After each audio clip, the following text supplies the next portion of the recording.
नमस्कार दोस्तों।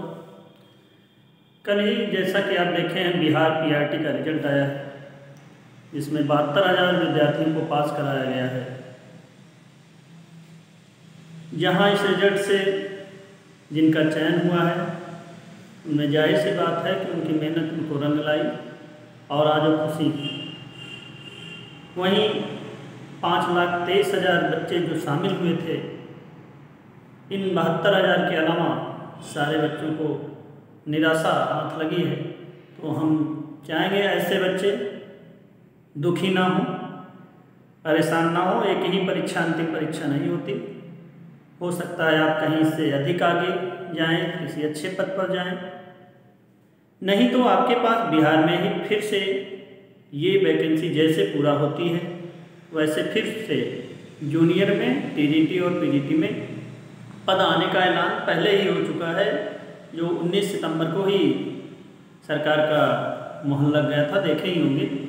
तो उस विषय में हम चर्चा करेंगे और जिनका सिलेक्शन नहीं हुआ है वो बिल्कुल परेशान ना हो।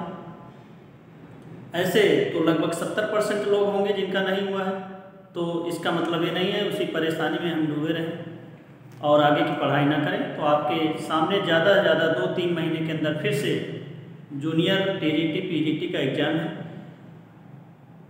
तो हम इस वैकेंसी पर विधिवत चर्चा करते हैं, किसकी क्या योग्यता है, कौन फॉर्म डाल सकता है, कौन नहीं डाल सकता है, कितनी वैकेंसी है, कब तक फॉर्म आएगा और कब तक परीक्षा होगी, इसके बारे में चर्चा करते हैं।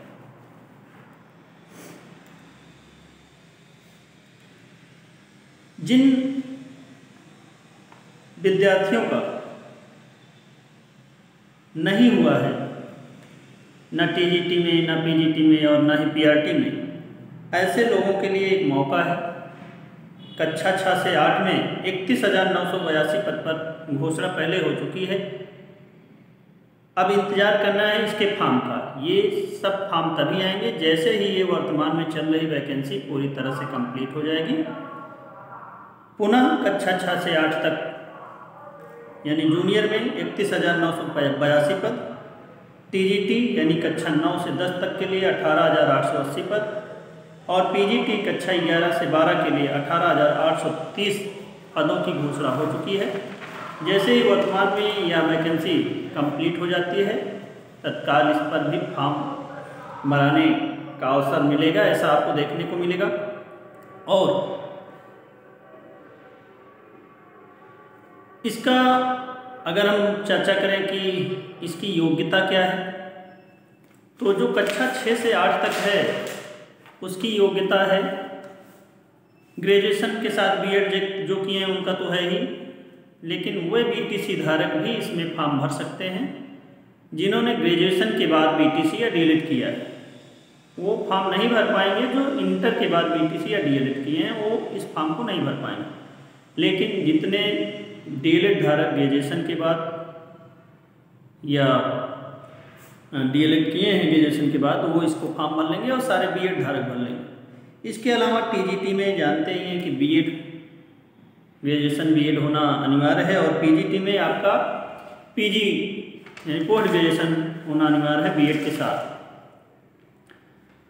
अब हम चर्चा करेंगे कि इसका फॉर्म कब तक आ सकता है, संभावित डेट या मंथ। तो उम्मीद है वर्तमान में चल रही जो वैकेंसी प्राइमरी का सबसे लास्ट में रिजल्ट आया है, तो इसका प्रक्रिया पूरा होने में अक्टूबर तो चला ही जाएगा, नवंबर का मंथ भी लगभग 15 तारीख तक इसकी ज्वाइनिंग नियुक्ति देने में जो भी है टाइम लग सकता है। हम मान के चलते हैं कि नई वैकेंसी का फॉर्म नवंबर के लास्ट तक आ जाएगा और 2 महीने के अंदर अंदर इसका परीक्षा भी करा लिया जाएगा। कुल मिलाकर के आचार संहिता से पहले फॉर्म आ जाएगा और परीक्षा तो उसकी आचार संहिता लगने के बाद भी हो सकती है। तो ज़्यादा से ज़्यादा जनवरी लास्ट या फरवरी शुरुआत तक, या जिस तरह से आयोग की तत्परता रही है, जनवरी के लास्ट तक परीक्षा करा लेगी।